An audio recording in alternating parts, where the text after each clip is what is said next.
Eh bien, mesdemoiselles, mesdames, messieurs, chers collègues, merci de cet accueil. Et je vous l'assure, ce n'est pas de la démagogie. Chaque fois que je viens dans le Nord, je suis accueilli d'une manière magnifique.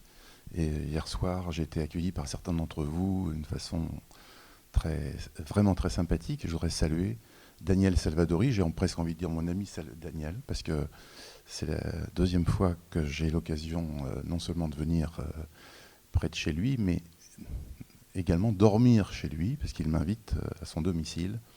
C'est absolument rare pour, évidemment, que nous partagions un plaisir commun qui s'appelle la guitare.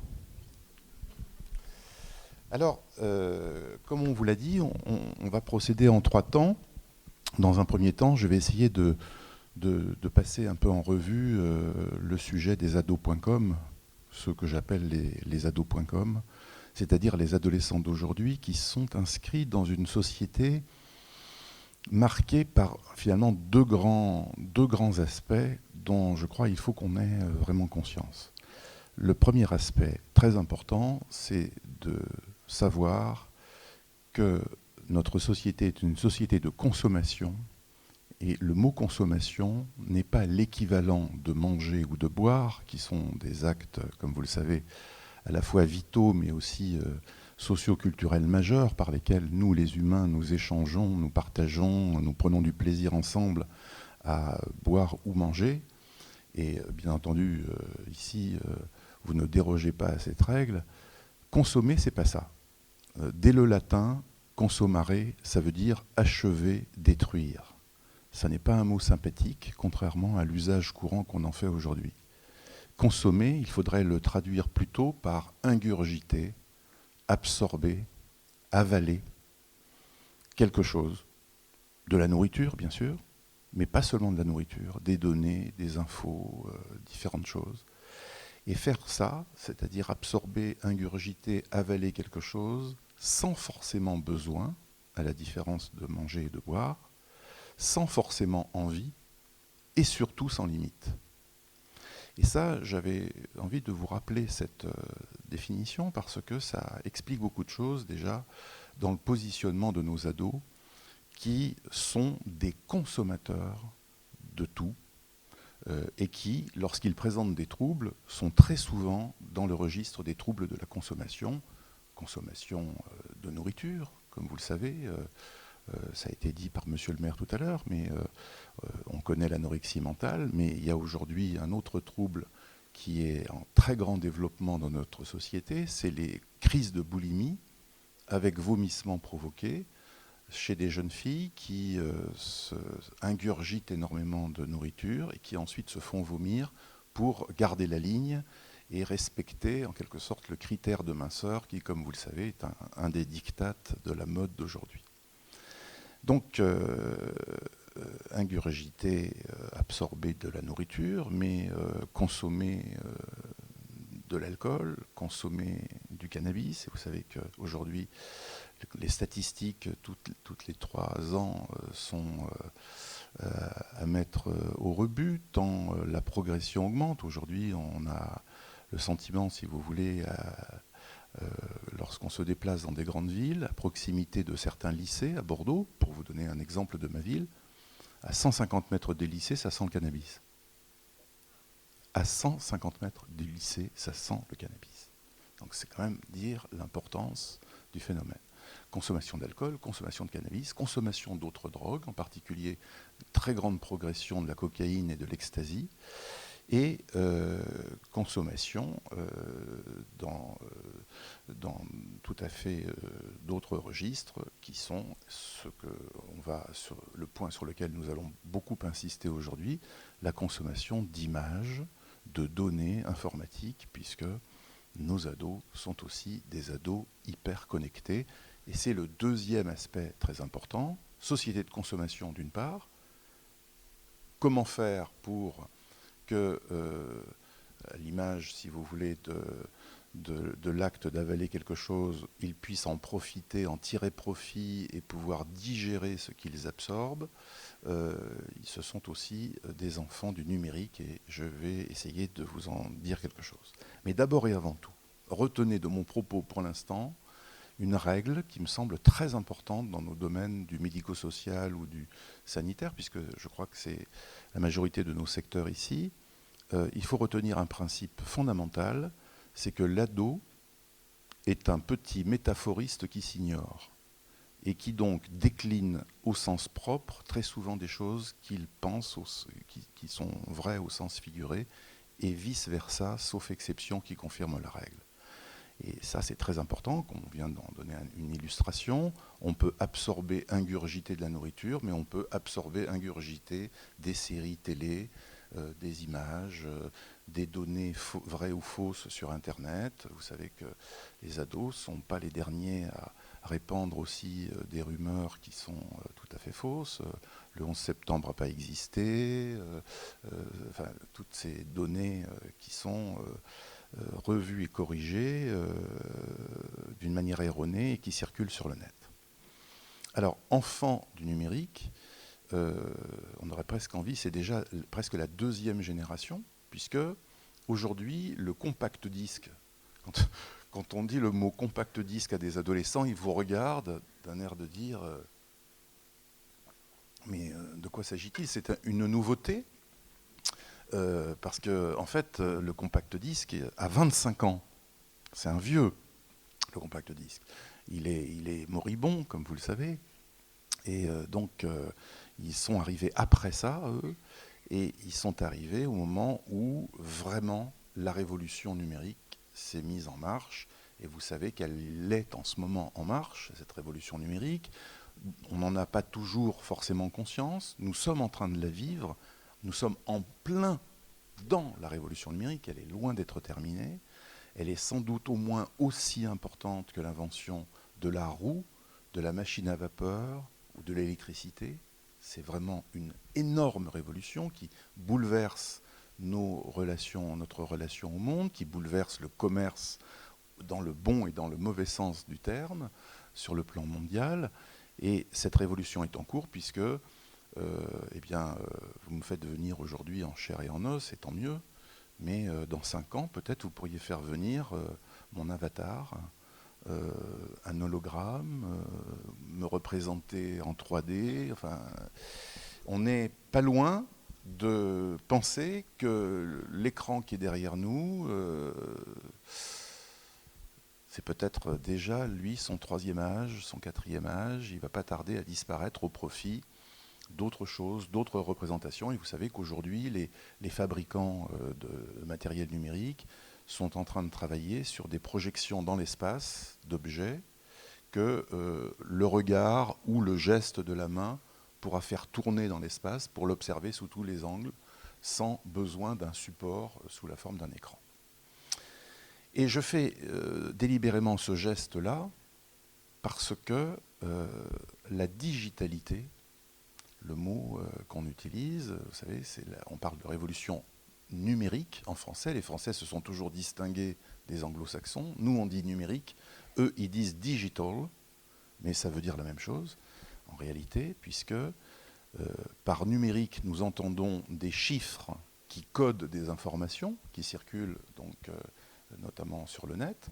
Ces chiffres sont comme les doigts de la main, 1, 2, 3, 4, 5, 6, 7, 8, 9, 10. Et les anglo-saxons, eux, ils disent digital, du latin digitus, le doigt.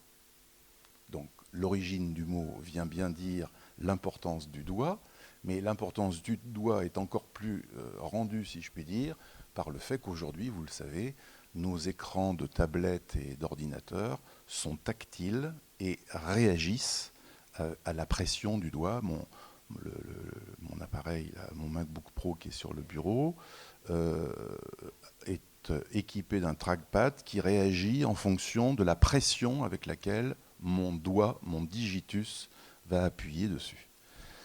Eh bien, nos ados sont les maîtres de ça.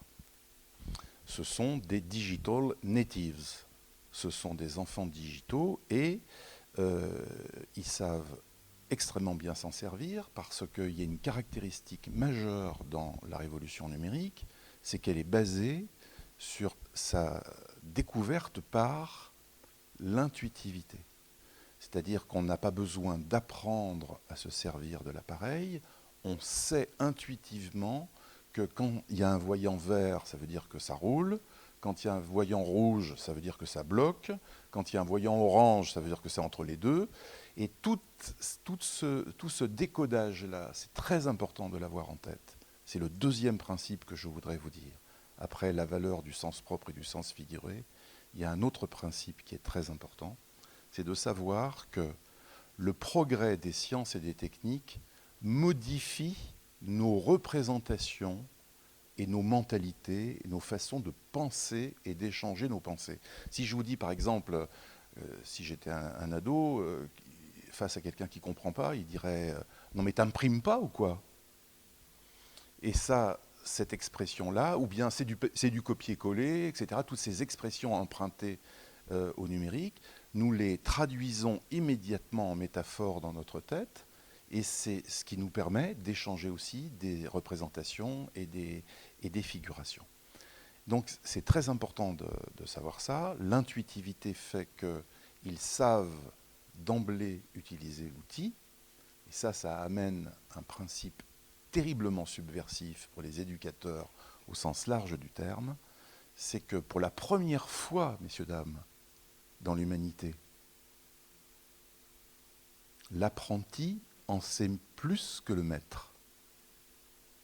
Ça, c'est une nouveauté qui nous bouscule, qui, parents, éducateurs, soignants, nous sommes bousculés par ce principe-là, parce qu'il y a une inversion, et vous savez, la représentation, qui est une sorte de sketch mais prélevé dans la réalité, de cette maman qui s'est équipée d'un nouvel appareil un samedi après-midi en allant dans une FNAC de ville, s'assoit en tailleur sur le tapis de son salon, dépiote un mode d'emploi en accordéon écrit en 27 langues, dont la première est le coréen, essaie de comprendre sur un schéma encore 6, donc c'est-à-dire vraiment très petit, avec des mauvais yeux puisqu'elle est mère d'adolescent, et que c'est la cruauté de la parentalité à l'adolescence, c'est qu'on a la vue qui se modifie un peu, donc elle a beaucoup de mal à savoir utiliser son appareil, et son fils Thomas,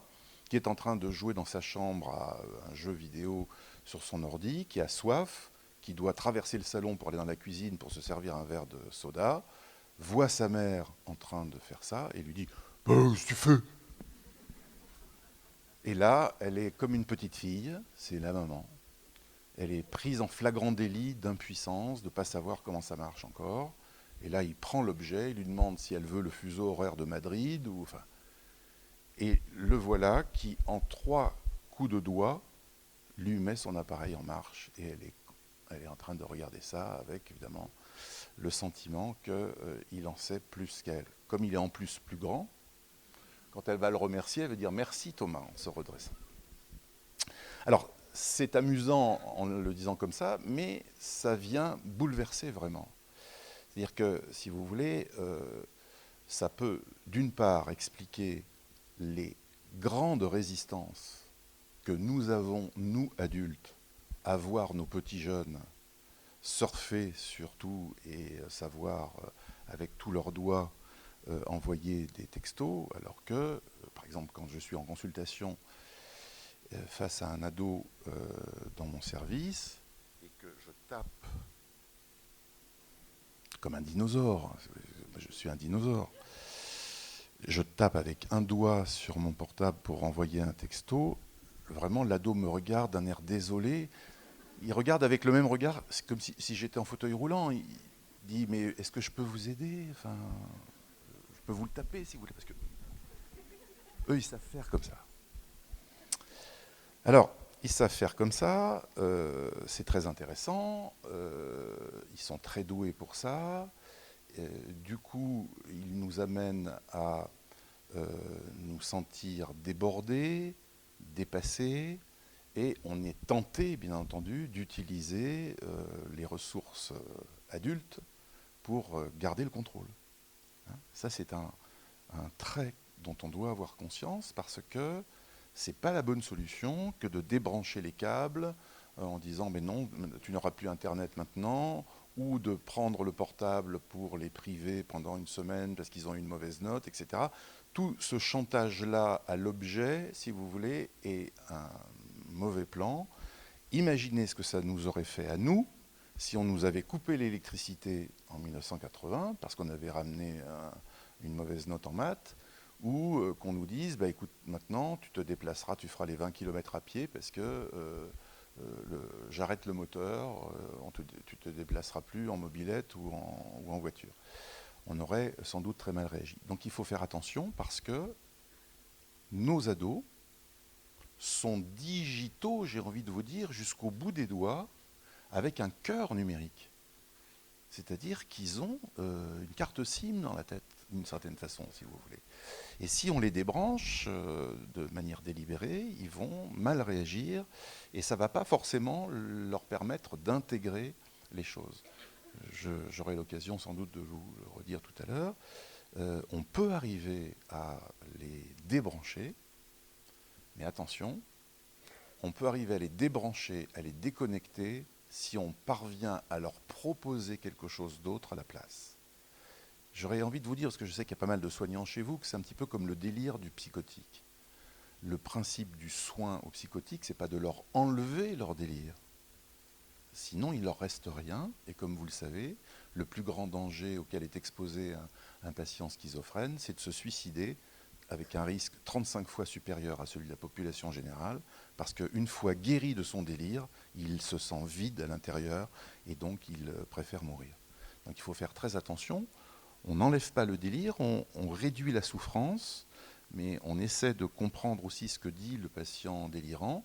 Eh bien, l'adolescent.com, il faut aussi savoir que plutôt que de lui arracher l'objet des mains et de l'en priver pour reprendre le contrôle, il faut plutôt essayer de lui proposer autre chose. Et je vous assure que ça peut se produire, ça peut se passer. On peut arriver, et je fais le lien avec Daniel à propos de la musique, quand on leur propose de jouer de la musique sur de véritables instruments qui ne sont pas numériques, eh bien ils sont d'accord, ils aiment ça, ils découvrent quelque chose. Si vous faites écouter à un ado d'aujourd'hui un violon à moins d'1,50 m de son oreille, il va découvrir ce que c'est qu'une vibration de violon. Et ça, c'est un truc extraordinaire que le numérique ne permet absolument pas de restituer. Alors, ils sont donc très connectés, ils sont rois de la digitalité et vous avez bien sûr observé qu'ils sont aussi du coup des enfants de l'image et de l'apparence. Donc pour eux, ce qui compte pour se dire, pour se définir, ce n'est pas de dire d'où on vient ou de qui on est issu, comme on pouvait le faire dans ma génération. Vous pouvez dire je suis le fils de la boulangère ou le fils du boucher, etc. Ok, ça c'est terminé. Eux vont se définir maintenant en fonction des corps d'appartenance qu'ils vont prendre, qu'ils vont emprunter via justement les voies du numérique. Et ils vont s'auto-définir davantage à travers ce qu'ils montrent d'eux plutôt qu'à travers ce qu'ils peuvent dire d'eux. Aujourd'hui, si vous voulez, le summum pour un adolescent qui veut être reconnu, c'est d'avoir une belle page Facebook ou d'avoir accès à d'autres réseaux sociaux. Ils sont aujourd'hui très branchés sur Snapchat et Instagram, qui sont deux autres types de réseaux échangeurs d'images. Et c'est à travers la reconnaissance que les autres, leurs semblables, mais aussi les adultes, vont faire des images qu'ils produisent, qu'ils seront ou non populaires, et c'est le mot pour eux qui compte. Être populaire. Être populaire, ça veut dire être reconnu à sa juste valeur en fonction des images que l'on donne à voir de soi, ou de ses plaisirs à soi, ou de ses amis à soi. Et vous savez que le principe même du selfie aujourd'hui consiste à toujours clac, se prendre en photo avec ses meilleurs amis, l'un tire la langue. Il y a des stéréotypes, hein. L'un tire la langue, l'autre fait un geste qui signifie plus ou moins quelque chose, et l'ensemble compose une présentation qui sera ou non reconnue et qui du coup sera considérée ou non comme populaire. Alors,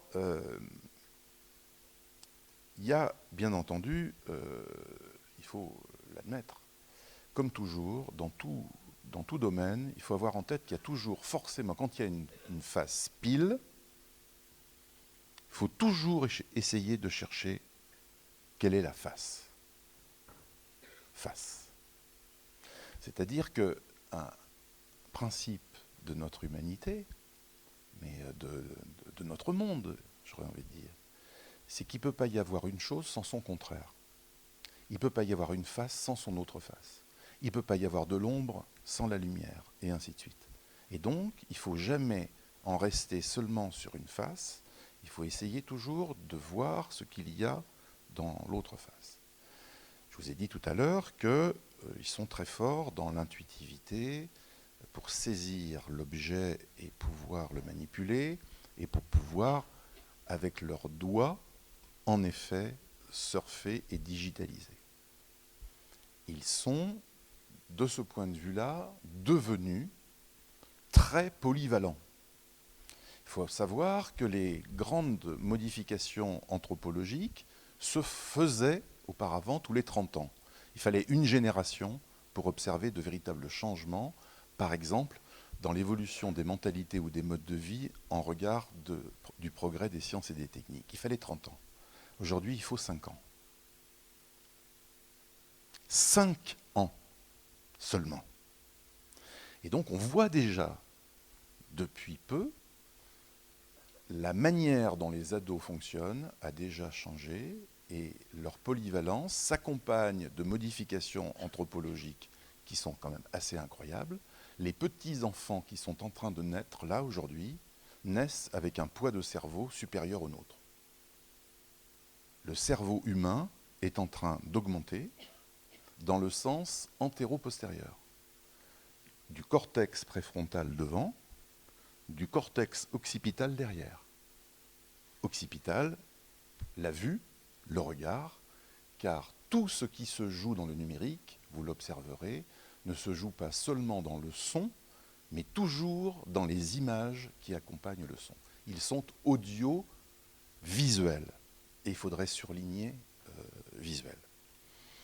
Donc ils ont des capacités neuronales très bonnes, puisque en plus, ce qui ne gâche rien, c'est que nourris dans la connectivité, ils ont été également très très bien nourris par leurs parents, puisque les parents abonnés à Enfants Magazine, etc., ont su que pendant la grossesse de madame, il fallait manger plus de protéines, ont su vacciner comme il fallait l'enfant et lui donner tout ce dont il avait besoin. Donc ils ont poussé comme des petits champignons. Ils sont d'ailleurs en train d'augmenter aussi de taille. Ils augmentent de taille et de pointure de chaussures. Thomas, 14 ans, fait aujourd'hui du 44. Et Stéphanie, son homologue, fait du 39. Donc augmentation de taille. Donc ils poussent, là voyez-vous, au sens propre, mais aussi au sens figuré. Et du coup, ils sont devenus polyvalents dans l'utilisation du langage, et on a envie de dire des langages, y compris le numérique. Par exemple, si je parle avec une ado, elle peut, en même temps qu'elle me parle, oui, elle me dit docteur, bien sûr, elle est en train d'envoyer un texto à son petit copain. Elle est capable de me parler tout en envoyant un message ou en recevant un message. Une grande polyvalence. Alors là, on a envie de dire bravo, mais ils sont formidables. Ils sont beaucoup plus intelligents que nous, sûrement. Sauf que, regardons l'autre face, le temps de concentration unitaire sur une tâche donnée qui est une contrainte, c'est-à-dire l'école, est en train de se réduire, puisqu'on estime aujourd'hui, certains chercheurs nord-américains viennent de montrer, que ce temps unitaire est réduit à moins de 15 minutes de concentration maximale sur une tâche donnée, encore une fois, de contrainte, pas de loisir. Au bout de 15 minutes, il faut une pause. Mais comme l'appareil numérique, qui se met en veille, vous voyez, c'est la même chose. Donc, ils sont très concentrés et hop, il faut qu'il y ait une pause. Après la pause d'au moins un quart d'heure, ils sont susceptibles de repartir pour une deuxième fournée de 15 minutes de concentration, à condition que ce soit intéressant ou que ce ne soit pas très compliqué et qu'ils arrivent à trouver la solution si c'est un problème. Ils sont enfants de l'immédiateté, enfants du double clic, enfants du zapping, c'est-à-dire qu'ils ne supportent pas le différé dans la résolution de quelque chose. Si ça rame, comme ils disent, ça rame, parce qu'il n'y a pas immédiatement la fenêtre qui s'ouvre, ils peuvent lâcher l'affaire. Et du coup, dans cette deuxième partie, leur attention va être fonction de leur capacité à être intéressés et à pouvoir donc solutionner l'éventuel problème qu'on leur pose. Mais alors, ça s'accompagne encore d'une autre variation. C'est que ça, c'est ce qui se passe sur le plan cérébral. Sur le plan hormonal et physique, il y a pendant tout ce temps-là une sorte de déconnexion. Le terme est très mauvais parce qu'on ne déconnecte pas la tête du corps, mais une sorte de mise au repos, disons, des fonctions du corps qui vont reprendre, autorisez-moi l'expression, du poil de la bête après cette deuxième partie en se faisant connaître et en disant, bah alors et moi, le corps, là, qu'est-ce que tu me donnes à manger, qu'est-ce que tu me donnes à faire, qu'est-ce que tu me donnes à dépenser sur le plan de mes hormones. C'est ce que tous les enseignants connaissent. Le vendredi, là, maintenant, à cette heure-ci, dans toutes les classes scolaires, les garçons, on dirait qu'ils ont des vers. Ils sont en train de se tortiller sur leur fauteuil parce qu'ils sont en insuffisance de dépenses physiques en relation avec leur testostérone. Ne perdez pas de vue que, on ne le dit jamais, mais entre 13 et 17 ans, un garçon prend 8 kilos de rumsteak uniquement grâce à la testostérone. J'aurais envie de dire à cause. C'est pas parce qu'il fait du sport, c'est parce qu'il a de la testostérone qu'il fabrique du muscle. Donc ça, c'est très important d'avoir en tête que quand on parle de rythme scolaire, vous voyez bien que le rythme scolaire, c'est presque le rythme horaire. Il faudrait repenser les cours, si on voulait s'adapter à cette évolution, en arrivant à concilier à la fois des dépenses psychiques et des dépenses énergétiques physiques. Sinon, il y a un désaccord, et en ce moment, c'est quelque chose qui est très observé. On peut dire que nos ados sont trop souvent amenés à consommer leur énergie dans des tâches, dans des activités qu'ils improvisent eux, sans que les adultes soient en capacité de leur proposer, sauf quand ils font du sport, sauf quand ils sont pris eux-mêmes dans des envies de faire une activité donnée, mais ça ne représente pas toute la majorité des ados, contrairement à ce qu'on peut croire. Alors, ça c'est un souci, mais un autre souci, c'est que en publiant des images pour être reconnues et être populaires sur Internet et sur les réseaux sociaux, nos ados sont amenés à prendre des risques dont ils ne mesurent pas forcément toujours l'importance. Et du coup, pour vous donner un exemple un peu caricatural, mais qui vous montre bien de quoi il s'agit, si vous avez une jeune fille qui s'appelle Clémentine, qui a 15 ans et qui sort avec son petit copain, si son petit copain lui demande de se mettre devant la webcam et de lui montrer ses seins, elle va peut-être le faire, et donc elle va s'exposer, elle va se surexposer pour son petit copain, sauf que, comme le couple va peut-être casser, parce que vous savez qu'aujourd'hui, les ados ne disent pas qu'ils sortent ensemble. Quand on leur dit « est-ce que tu sors avec quelqu'un ?» ils disent « où ça, en boîte ?» Parce que sortir, ça veut dire aller en boîte. Ils disent, s'ils sont en couple, ou pas en couple. Et la durée de vie d'un couple à 15 ans, c'est 3 semaines.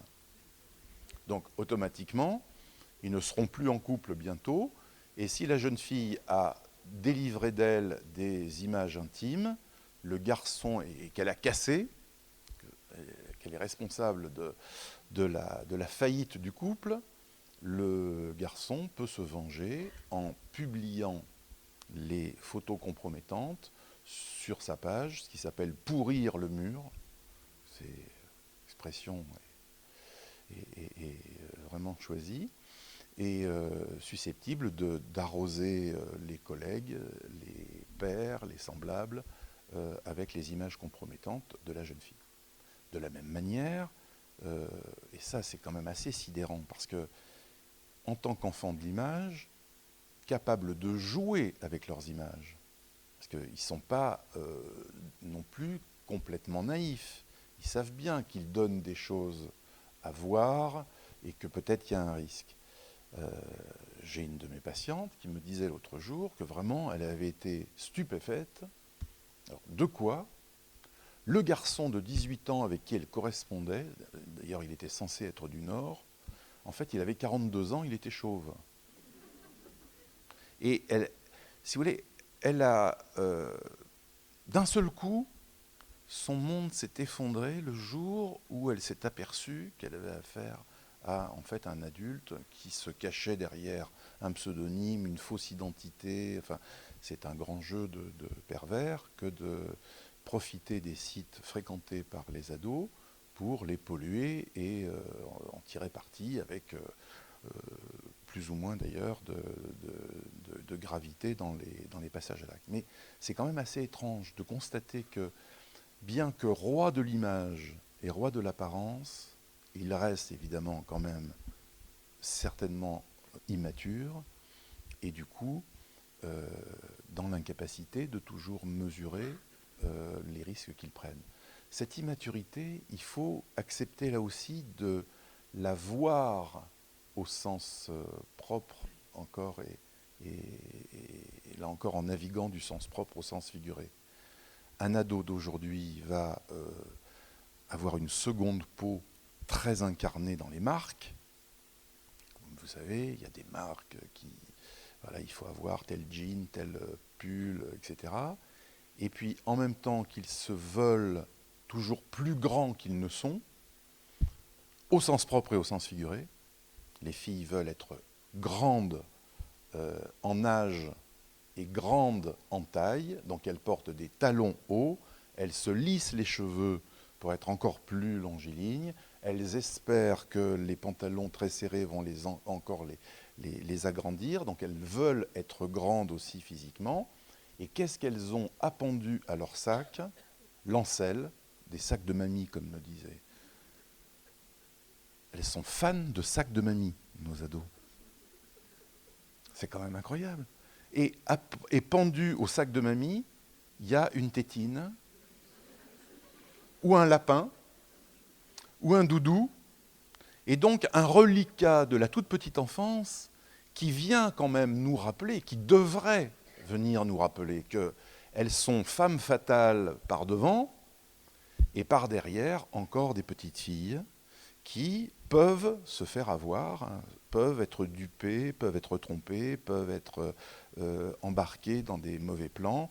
Et j'en ai plusieurs à qui, mais des histoires, mais je vous assure, c'est Émilie, 16 ans, 3 heures du matin, une nuit de vendredi à samedi, dans Bordeaux, lâchée par sa meilleure amie, parce qu'elle avait bu trop de vodka, donc elle a eu la trouille de voir que sa copine était hyper ivre, et elle s'est enfuie, elle est rentrée chez elle. Elle reste toute seule, dans la rue.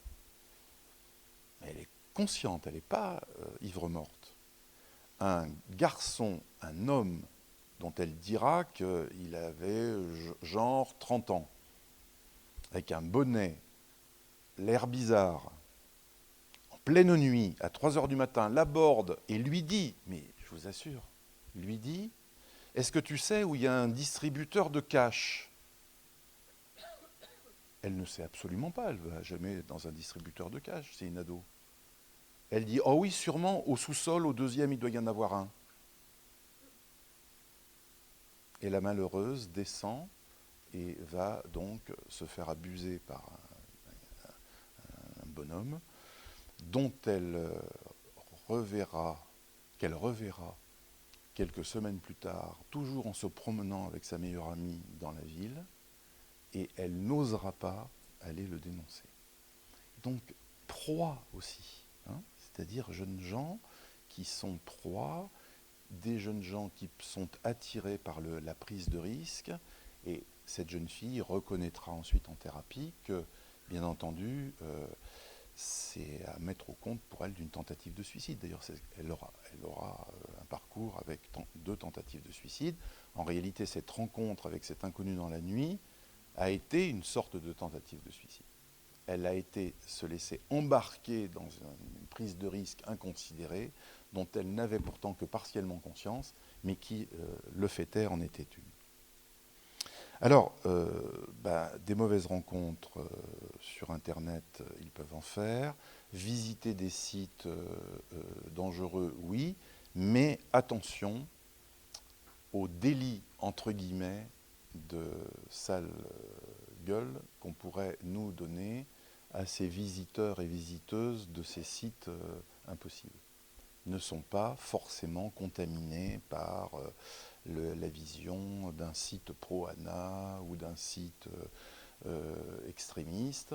Ils sont, en même temps que pour nombre d'entre eux de grands naïfs, ils sont aussi capables de jouer avec ça. Et donc ce qui compte, c'est pas de tout faire pour leur interdire la fréquentation de ces sites. Ça ne serait pas possible d'ailleurs, de toute façon. Ce qui compte, c'est de pouvoir parler avec eux et de pouvoir comprendre avec eux ce qu'ils cherchent à travers la fréquentation de telle ou telle chose, plutôt que de les empêcher, ou le pire, de croire qu'on les empêche, alors que bien entendu on ne les empêche pas. Le contrôle parental fait beaucoup rire la communauté des ados.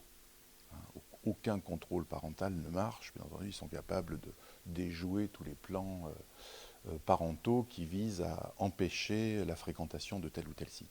Et ça, je crois que c'est une chose importante. Ma collègue rappelait tout à l'heure, comme j'étais depuis le début de ma spécialité, voulant travailler avec le consentement des patients, je pense qu'on ne peut pas travailler non plus avec les ados.com dans l'empêchement.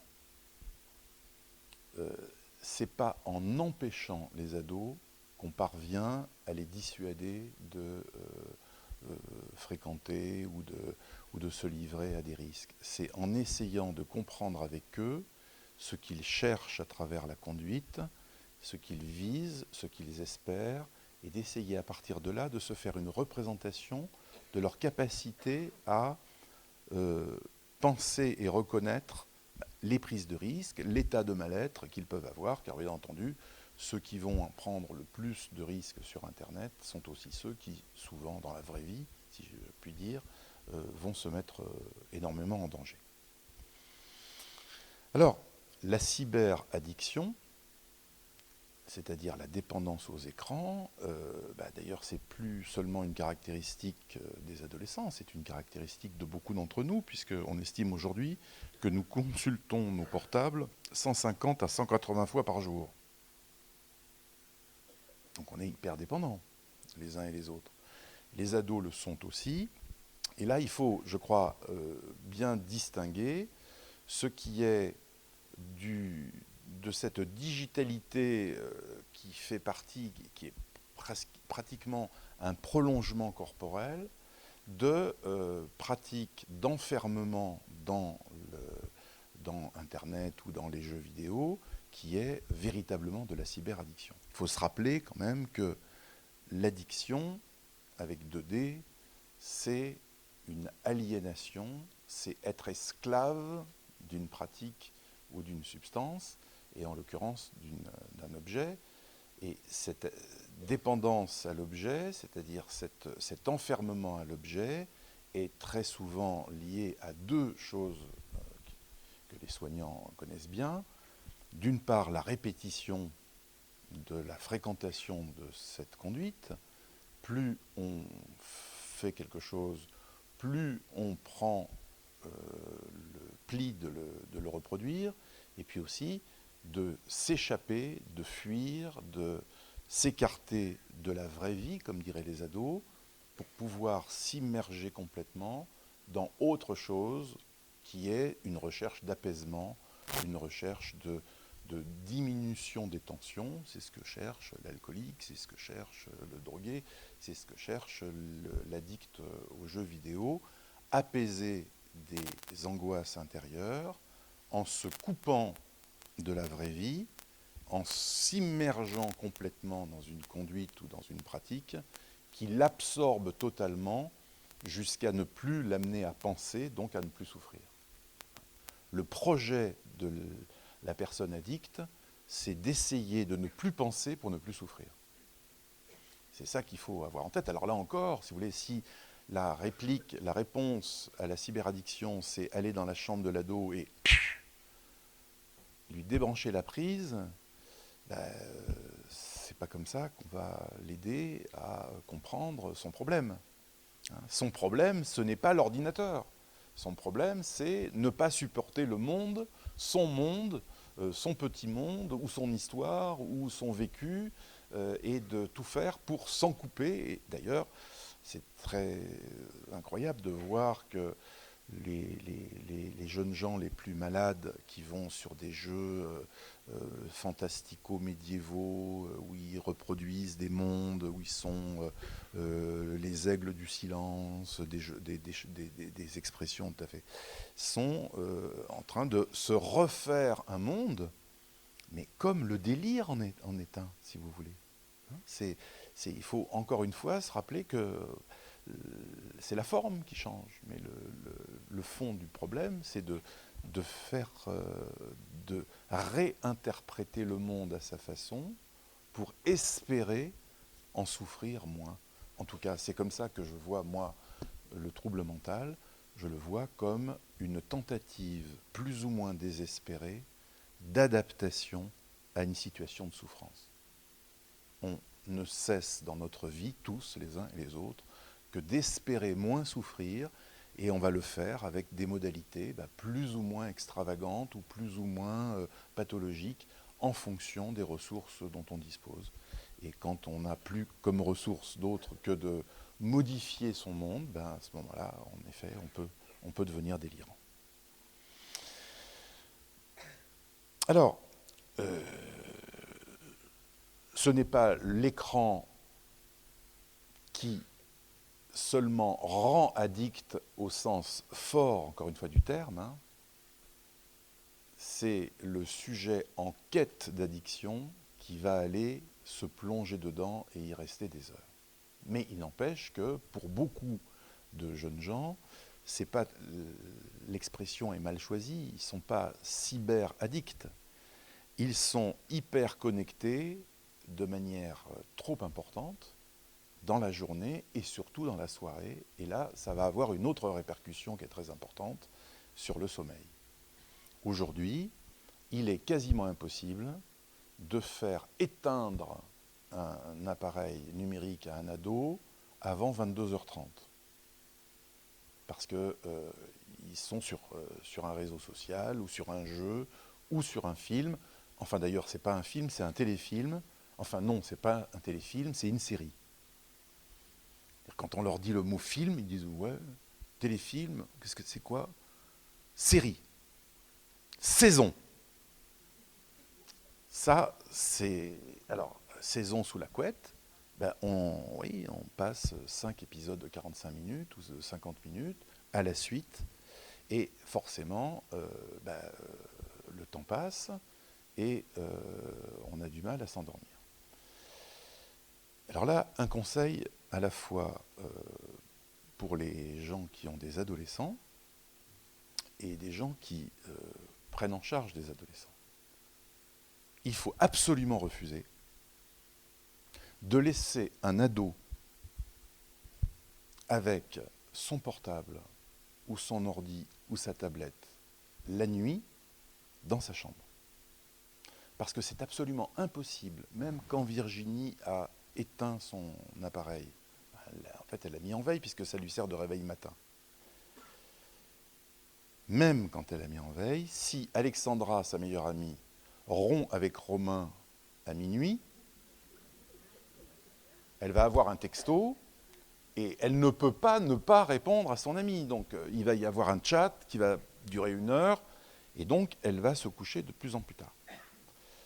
Il va falloir, d'ailleurs c'est une petite parenthèse, je ne sais pas s'il y a des grands-mères dans la salle, mais mon conseil aux grands-mères, arrêtez d'acheter les portables de dernière génération aux ados qui coûtent entre 500 et 800 euros quand même. Hein. Achetez-leur plutôt des réveils matins à l'ancienne mécanique. C'est super vintage et ça leur plaira énormément. Et du coup, et ça réveille bien aussi. Et des mappemondes qui font lampe de chevet, parce que ces mêmes ados qui sont géolocalisables à 1,5 mètre près avec ces super portables offerts par les mamies, c'est les mamies qui ont un pouvoir d'achat redoutable. Ce n'est pas les parents, c'est les mamies. Géolocalisables à 1,5 mètre près et en même temps incapables, messieurs, dames, de montrer avec le doigt, pourtant ce doigt si savant, vers où c'est l'Asie. Vous demandez à un ado, faites le test, c'est vers où l'Asie? Là, j'en sais rien. Hein. Vous voyez? Le soleil se lève où? Bon, alors, ceux qui habitent à la campagne le savent quand même normalement, forcément, mais ceux qui habitent en ville, je vous assure que ce n'est pas une caricature, ils ne savent pas où le soleil se lève et où le soleil se couche. Est-ce que vous croyez que ça, ce n'est pas un problème éducatif majeur? Vous voyez? Donc, le doigt savant et le doigt très ignorant aussi. Hein, le doigt qui peut montrer, comme vous savez, l'adage, hein, l'idiot qui regarde la lune avec son doigt. Alors, ils sont donc de plus tard à se coucher pour dormir, et ils se lèvent hyper tôt, parce que les temps scolaires sont restés inchangés, ce qui, messieurs, dames, est un scandale. Il ne faut pas continuer à les faire rentrer à l'école à 8 heures du matin, comment voulez-vous? C'est pas possible. Les nouvelles technologies ne leur permettent plus de lâcher l'affaire. C'est donc la seule chose qu'on peut faire, mais ça ne leur épargne pas suffisamment de sommeil. Mon conseil, c'est à 22h30 ou 23h au maximum, en fonction de l'âge de l'ado, tout le monde va poser son portable dans un endroit de la maison et le laisse, en admettant ce principe, la nuit, les portables dorment aussi. Mais il faut que les adultes le fassent. Parce que si monsieur continue à jouer au poker dans le salon et madame a Candy Crush dans le lit, l'ado a une représentation très diversifiée de la loi et de la règle familiale. Tout le monde éteint son portable. Sinon, sauf ceux qui, évidemment, ont un besoin professionnel, s'ils sont de garde ou d'astreinte. Mais les autres, ils lâchent l'affaire la nuit. C'est la seule façon, je vous assure, c'est la seule façon de gérer cette affaire du sommeil qui est très grave. Hein. Je ne sais pas si on en parle, on vous en parle beaucoup, mais c'est grave parce que le fait d'être resté sur des écrans avant de dormir déjà augmente la tension psychique et fait qu'il y a davantage d'adrénaline de sécréter et du coup un déficit de sérotonine qui va retarder l'endormissement. Donc c'est déjà, on constate déjà qu'il y a un retard à l'endormissement du fait de la lumière bleue des écrans. Et le temps de sommeil se réduit parce que le matin, il faut se lever très tôt, à cause des horaires scolaires, mais aussi à cause de l'apparence, car n'oubliez pas qu'enfants de l'image, ils ont besoin de se pomponner le matin, et que la jeune fille qui doit se lisser les cheveux ce jour-là, et se faire les yeux de Cléopâtre, il faut qu'elle ait 1 heure de préparation. C'est aussi les mamies qui achètent les lisseurs plaques céramiques, hein, je fais dit. Petite parenthèse. Bon. Alors, ça, c'est un souci. Le problème du sommeil est je crois, un vrai problème. Et là, encore une fois, je prône une certaine réorganisation des horaires scolaires parce que tels qu'ils sont là, les enfants dorment en classe, les professeurs vous le diront, il y en a beaucoup qui sont fatigués, ils n'ont pas un temps de sommeil suffisant. Alors tout ça, c'est des soucis. Mais il ne faudrait pas, hein, rappelez-vous au début de mon propos, il ne faudrait pas avoir en tête que du coup, tout ça c'est très mauvais, il faut vite éteindre, les débrancher, etc. Il faut accepter que beaucoup d'entre nous résistent à l'outil numérique parce qu'ils n'en possèdent pas la maîtrise. Et donc, plutôt que d'empêcher, de barrer le chemin, il faut plutôt essayer de découvrir avec eux les mondes et les choses telles qu'ils les vivent, eux, sur l'écran. C'est pour ça que, par exemple, là encore, du point de vue scolaire, moi je prône la création d'un nouveau type de cours qui serait la critique numérique. Pouvoir échanger avec un professeur sur les images qu'on voit et être capable de critiquer la signification que ces images peuvent avoir. Parce que ce qui leur manque, c'est le recul par rapport à l'image. Vous voyez ? Alors, je vais vous en donner une illustration qui est terrifiante, qui vous montre quand même à quel point, même avec un cerveau plus important, ils sont en difficulté par rapport à la saisie de ce qu'ils voient. Quand on leur montre, avec une de mes collègues sociologues, 3 minutes d'images d'archives montrant des chars d'assaut en train de faire des manœuvres quelque part dans un désert en soulevant des nuages de sable, 3 minutes, sans légende et sans commentaires, et qu'on leur demande de quoi s'agit-il, à une centaine de collégiens de centre-ville, ils répondent, pour 15% d'entre eux d'abord, c'est des tracteurs, des moissonneuses-batteuses, etc. Bon, ok, ça c'est les garçons qui veulent pas jouer, on écarte, on sait que c'est 15%. Mais ceux qui restent, une fois sur deux, sont incapables de situer dans quel pays ça se trouve. Ils répondent n'importe quoi. Estonie, Lettonie, Lituanie, des noms de pays dont ils ont entendu parler sur Internet, mais ils ne savent pas qu'il n'y a pas de sable. Alors ça, c'est quand même ennuyeux. Donc on enlève la moitié des copies, on n'en garde donc plus qu'une moitié, et là, on leur dit, il s'agit d'images du conflit israélo-palestinien, : petit a, de quoi s'agit-il ? Petit b, où ça se trouve dans le monde ? Petit a, de quoi s'agit-il ? Le conflit israélo-palestinien, je vous livre la meilleure réponse, entre guillemets, parce qu'il y a un mot-clé qui est bon. C'est des trucs entre les Arabes, fermez les guillemets. Où ça se trouve dans le monde ? Zéro réponse. Ils ne connaissent pas le Moyen-Orient. Le mot Moyen-Orient, ils ne connaissent pas.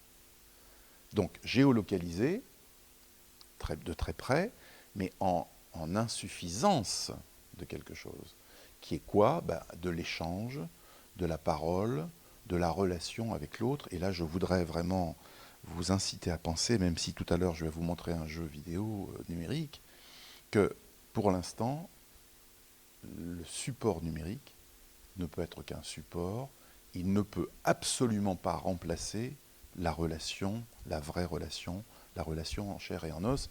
C'est, j'ai envie de vous dire, l'épaisseur de la relation, cette magie, ce phénomène mystérieux qui se produit quand des humains se voient, se parlent et sont en proximité, en chair et en os.